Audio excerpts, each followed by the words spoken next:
Bonjour à tous, soyez les bienvenus dans un nouveau numéro de Parents c'est un métier, votre émission sur la parentalité.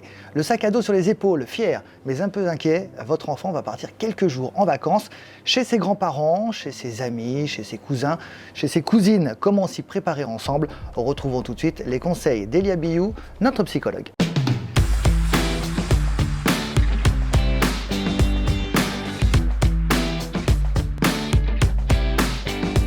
Bonjour Elia.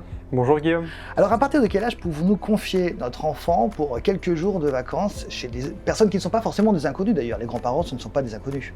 Alors, il n'y a pas réellement d'âge pour l'enfant, il faut juste pouvoir tout doucement l'habituer parce qu'il va être séparé de ses parents, le premier regard qui est posé sur lui, donc forcément, il va avoir une petite angoisse, il va avoir une appréhension, surtout s'il n'est pas habitué.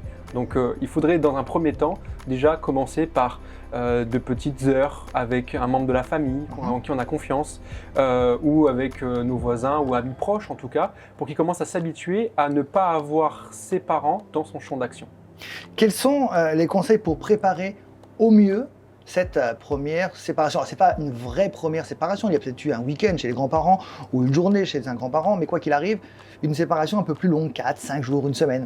Alors, comme je viens juste de te le dire, déjà avec un petit peu d'habituation à aller vers l'extérieur, avec d'autres personnes, de pouvoir justement contacter d'autres membres de la famille ou d'autres adultes en tout cas, pour qu'il en ait confiance, avec qui il va créer une bulle en fait, une sphère de confiance. Non mais je parlais d'une préparation communicative on va dire. Alors ensuite, il peut y avoir tout simplement de lui verbaliser, même s'il n'est pas forcément en âge de tout comprendre, vers 1 an ou 2 ans, vous pouvez lui verbaliser pour qu'il s'y prépare. En lui disant, là il y a tant de nuits, tant de dodo avant d'aller voir grand-mère et d'y passer 2 ou 3 jours où il y aura 2 dodos. Voilà, il faut lui montrer ce que ça donne comme laps de temps, parce qu'il n'a pas encore cette conscience totale de combien de temps ça va durer.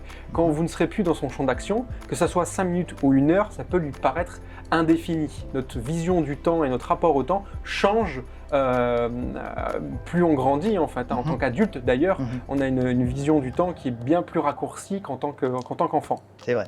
Devons-nous lui laisser un objet avec lui, un objet en particulier?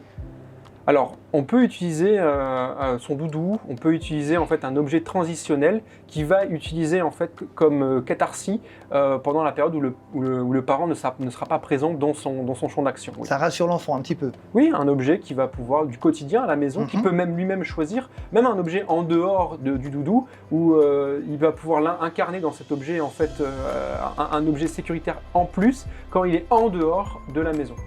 Qu'est-ce que ça peut leur apporter des vacances sans nous, sans les parents?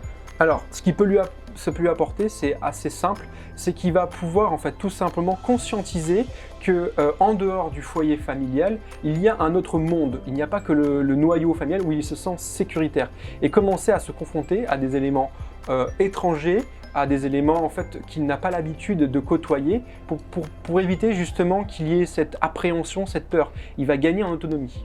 Que risque-t-il de se passer lors des premiers au revoir? Alors, il peut y avoir des crises, des larmes, il peut y avoir des pleurs assez intenses. Il faut simplement le rassurer, l'aiguiller. Si on sent que son enfant n'est pas prêt, on ne force pas dans les premiers temps, bien entendu, pour éviter justement que l'enfant grandisse avec certaines peurs. Et tout doucement, en fait, on appréhende avec lui, on l'accompagne. Merci beaucoup Elia pour toutes ces informations. On aura le plaisir évidemment de te retrouver très vite pour une nouvelle question, un nouveau thème dans Parents c'est un métier. Salut!